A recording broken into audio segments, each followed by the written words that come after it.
अस्सलाम वालेकुम। मेरा नाम है असद रिंदानी और इस वीडियो के अंदर मैं आपको 10 ऐसी किताबों के नाम बताऊंगा जो investment, finance, trading, crypto currencies, blockchain और मनी माइंडसेट के गिर्द घूमती हैं। और अगर आपने ये किताबें पढ़ ली तो आपकी ज़िंदगी में एक बारहा फ़र्क जो है वो वाज़े तौर पर आएगा और आप जो है वो इन्वेस्टमेंट, फाइनेंस और इस तरह की जितनी ये मोटी जो टर्म्स हैं इनके साथ जो है बहुत आराम से डील कर सकेंगे। तो हमारी पहली किताब का नाम है the intelligent investor. Intelligent investor जो है ये बेंजामिन ग्रैम ने लिखी है। इंटेलिजेंट इन्वेस्टर के अंदर बेंजामिन ग्रैम जो है वो वैल्यू इन्वेस्टिंग की बात कर रहा है। और वैल्यू इन्वेस्टिंग का जैसे ही आप सुनते हैं तो आपके दिमाग में एक शख्स का नाम आता है और वो है वॉरेन बफेट। जी हाँ, वॉरेन बफेट जो है वो बेंजामिन ग्रैम का शागिर्द है। तो अगर आप जानना चाहते हैं वैल्यू इन्वेस्टिंग के बारे में तो ये किताब ज़रूर पढ़ें और इसको पढ़ने के बाद जो है आपको वादे तौर पे जो है ये समझ में आ जाएगा कि वैल्यू इन्वेस्टिंग जो है वो क्या चीज़ है और इसको कैसे किया जाता है। हमारे लिस्ट में जो दूसरी किताब है उसका नाम है सिक्योरिटीज़ एनालिसिस। इत्तेफाक की बात यह है कि सिक्योरिटीज़ एनालिसिस जो है वो भी बेंजामिन ग्रैम ने लिखी है। और इस किताब के अंदर जो है बेंजामिन ग्रैम ने ये बताया है कि जब वैल्यू इन्वेस्टिंग के बाद जो है आपने वो एसेट जो है वो सेलेक्ट कैसे करने हैं। बेसिकली आपने वो स्टॉक्स कैसे पिक करने हैं, कहाँ से पिक करने हैं और कैसे पिक करने हैं, उसका मैकेनिक्स क्या है, वो कौन से रेशोज है जो आपने देखने हैं और फाइनेंशियल स्टेटमेंट्स को है किस तरह से स्टडी करना है।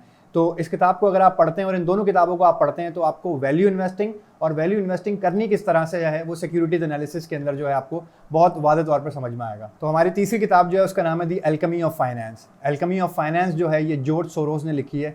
जॉर्ज सोरोस जो है वो पिछली सदी का जो है एक बिलियनियर है और अभी कुछ टाइम पहले ही जो है उनकी डेथ हुई है। जॉर्ज सोरोस ने इस किताब को बड़ा इंटरेस्टिंग बनाया है। इसके दो हिस्से हैं। पहला हिस्सा जो है वो फ़लसफ़े की बात करता है जिसमें जॉर्ज सोरोस ने जो है अपनी ज़िंदगी भर के जितना भी उसका एक्सपीरियंस है उसका निचोड़ उसमें डाला है, क्योंकि जॉर्ज सोरोस ने अपनी ज़िंदगी के आखिरी हिस्से में ये किताब लिखी है और इसको पब्लिश किया है। तो सारी चीज़ें जो भी वो समझते हैं जॉर्ज सोरोस तो उस हवाले से जो है उन्होंने उसमें डाली हैं और वो इन्वेस्टमेंट्स और उसका फ़लसफ़े से डील करती है।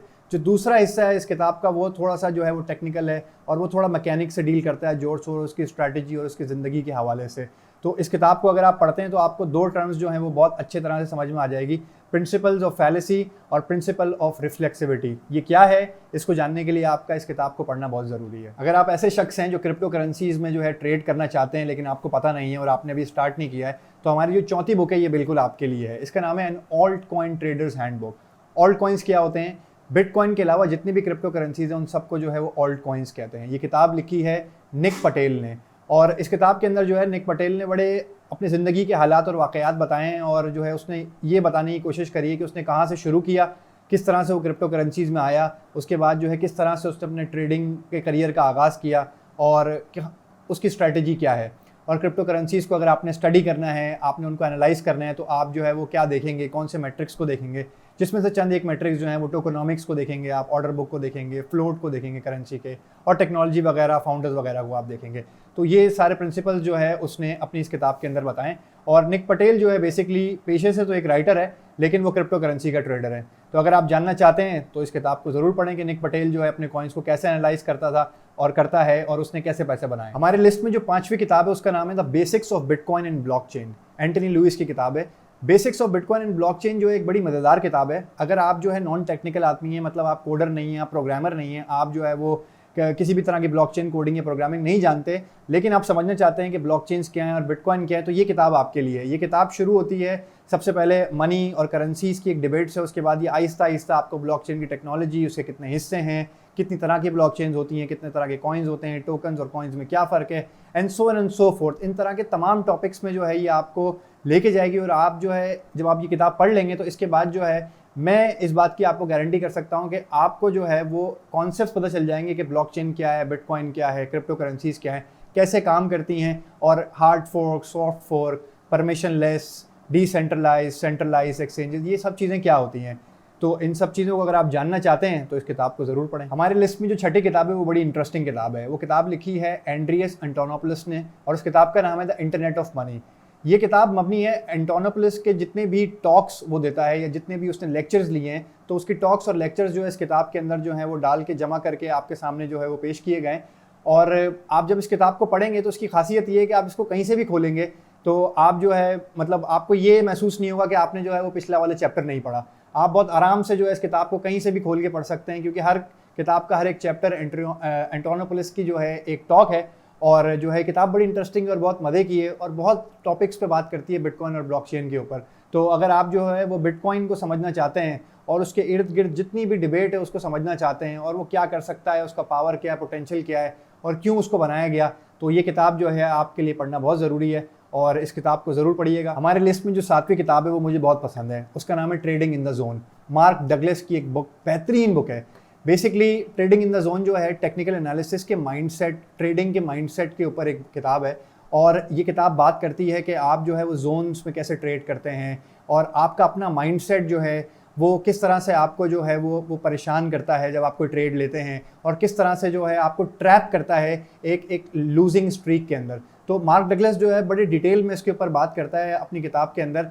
और अगर आप जो है ना लॉस करते हैं ट्रेडिंग के अंदर, आपको समझ में नहीं आता कि आपकी ट्रेड्स जो है प्रॉफिटेबल क्यों नहीं हो रही हैं, तो मैं आपको ये चीज़ सजेस्ट करता हूँ कि आप जो है मार्क डगलस की जो बुक है ट्रेडिंग इन द जोन, इसको ज़रूर पढ़ें। ये काफ़ी सारे मिथ्स को भी ब्रेक करती है एक एक करके ट्रेडिंग के बारे में और माइंडसेट के बारे में, और आपको बहुत इन्नेट अंडरस्टैंडिंग होगी इससे। अगर आप इस किताब को जो है वो ज़रा समझ के सही से और तहम्मुल के साथ पढ़ेंगे तो ये आपको बहुत डेप्थ में लेके जाएगी और आपको अपने दिमाग के बारे में और अपनी ट्रेडिंग स्ट्रैटेजी को रिफ़ाइन करने में मदद देगी। तो इस किताब को ज़रूर पढ़िएगा। तो हमारे लिस्ट के अंदर जो 8वीं किताब है उसका नाम है mind over markets. Mind over markets भी मेरी कुछ फेवरेट किताबों में से एक किताब है, जॉन एफ डेल्टन ने लिखी है। बेसिकली जो है मेरी ट्रेडिंग स्ट्रैटेजी जो है वो बहुत हद तक बेस करती है टाइम जोन्स, टाइम फ्रेम्स और लेवल्स के ऊपर। तो माइंड ओवर मार्केट्स जो है वो बहुत डिटेल के अंदर जो है वो टाइम फ्रेम्स के ऊपर बात करती है कि टाइम फ्रेम्स होते क्या हैं, आप टाइम फ्रेम्स को किस तरह से अपनी ट्रेडिंग स्ट्रैटेजी के अंदर इनकॉर्पोरेट कर सकते हैं और आप किस तरह से जो है वो टाइम जोन्स को देखते हुए ये इंश्योर कर सकते हैं कि जो मार्केट का आप लॉन्ग टर्म, शॉर्ट टर्म और मिड टर्म व्यू ले रहे हैं वो बाकायदा तौर पे जो है प्रॉफिटेबल है, ये वो सही है या नहीं है। क्योंकि जब आप महीने वाले चार्ट से हफ्ते वाले चार्ट पर आते हैं, यानी मंथली चार्ट से वीकली चार्ट पे आते हैं, तो आपको बाकायदा एक ट्रेंड की समझ आती है कि मंथ में जो है वो ट्रेंड कहाँ जा रहा है, वीक में जो है वो ट्रेंड कहाँ जा रहा है, और जब वो ट्रांसेंड करता है डे के अंदर तो आपको बड़ा क्लियरली समझ में आता है कि मार्केट की डायरेक्शन जो है वो एक बड़ी पिक्चर से एक छोटी पिक्चर में कैसे आ रही है। तो अगर आप ये समझना चाहते हैं तो आपको ये किताब ज़रूर पढ़नी पड़ेगी। जो 9th बुक है इस लिस्ट के अंदर हमारी, उस किताब का नाम है डेरिवेटिव सिंप्लीफाइड और उसके राइटर का नाम जो है वो मैं आपको बताता हूँ। उसके राइटर का नाम है विजया भास्कर और बी महापात्रा। मुश्किल नाम है यार। तो ये बेसिकली डेरिवेटिव सिंप्लीफाइड जो है ये मैंने क्यों इंक्लूड करी है, देखें कॉल्स, पुट्स, ऑप्शन ट्रेडिंग जो है ना दुनिया के अंदर एक बहुत बड़ी मार्केट है और अगर मैंने अपनी ज़िंदगी के अंदर जो है ऑप्शन ट्रेडिंग के ऊपर कोई कमाल की सिंप्लीफाइड बुक पढ़ी है तो वो मैंने ये पढ़ी है और इसका नाम भी डेरिवेटिव सिंप्लीफाइड है। और वाकई में अगर आप जो है ऑप्शंस ट्रेडिंग को समझना चाहते हैं और उसके पीछे की मैथ्स को जानना चाहते हैं, थोड़ी सी मैकेनिक्स को अंडरस्टैंड करना चाहते हैं और आसान अल्फाज के अंदर, तो ये जो किताब है ये आपके लिए है और derivative simplified is the book for you. और मैं आपको पर्सनली रेकमेंड करता हूँ कि इसको पढ़ें और पेपर पेन लेके बैठें जब आप इस किताब को पढ़ें, क्योंकि आपको जो है ना बहुत सारी डायग्राम्स बनानी पड़ेंगी और कुछ थोड़ा बहुत आपको मैथ्स करना पड़ेगा इस किताब को जो है इन डेप्थ समझने के लिए। इंडियन राइटर्स की बुक है लेकिन जो है बहुत बेहतरीन किताब है। तो हमारे लिस्ट के अंदर जो आखिरी किताब है ये मुझे बेहद पसंद है, इसका नाम है the richest man in Babylon. ये किताब जो है स्पेसिफिकली जो है वो एक टॉपिक के इर्द गिर्द घूमती है और वो है हाउ टू क्रिएट वेल्थ। अगर ये सवाल आपके दिमाग में भी है तो ये किताब आपके लिए है। इस किताब को पढ़ना बहुत आसान है, इसमें कोई टेक्निकल जार्गन इस्तेमाल नहीं हुई। ये किताब बेसिकली जो है कहानी है दो दोस्तों की जो अपने एक तीसरे दोस्त के पास जाते हैं और उससे बात करते हैं क्योंकि वो पैसे कमाने में कामयाब हो गया है और ये दो दोस्त जो हैं ये नहीं पैसे कमा सके हैं। आसान अल्फाज में ये किताब क्या बात करती है, किताब ये बात करती है कि अगर आपने एक इन्वेस्टमेंट करी है तो उससे जो आपको प्रॉफिट आया, जो रिटर्न आया है, आप समझें कि ये आपका एक गुलाम है। आप इस गुलाम को काम पे लगा दें, मतलब ये कि आप इस प्रॉफिट को इन्वेस्ट कर दें और इससे जब आपको मज़ीद प्रॉफिट हो तो आप समझें ये इस गुलाम के बच्चे हैं, आप जो है उनको भी इन्वेस्ट कर दें, मतलब आप उस प्रॉफिट को भी इन्वेस्ट कर दें। तो और फिर जब उससे आपको प्रॉफिट है तो आप ये इंश्योर करें कि उसको भी आप इन्वेस्ट कर दें। तो द आइडिया इज़ कि किसी भी इन्वेस्टमेंट को अगर आपने बड़ा करना है और वेल्थ में क्रिएट करना है तो 3 टाइम्स जो है आपने उसको री इन्वेस्ट करना पड़ेगा मल्टीपल और डिफरेंट एवेन्यूज़ के अंदर। इसी के साथ जो है हमारी 10 किताबें ख़त्म होती हैं। इन 10 किताबों के जो है वो लिंक्स जो है मैं डिस्क्रिप्शन में दे दूँगा। अगर आपको ये वीडियो पसंद आई है तो इसको लाइक करें, शेयर करें हमारी वीडियो को, हमारे चैनल को सब्सक्राइब करें, बेल आइकन को प्रेस करें, यूट्यूब के एल्गोरिथम को थोड़ी सी गुदगुदी करें, थोड़ा उसको हिलाएं ताकि हमारे वीडियोस भी जो है वो लोगों के सामने आ सकें। और इसी के साथ जो है मैं इजाज़त चाहूँगा। अल्लाह आपका हामी होना।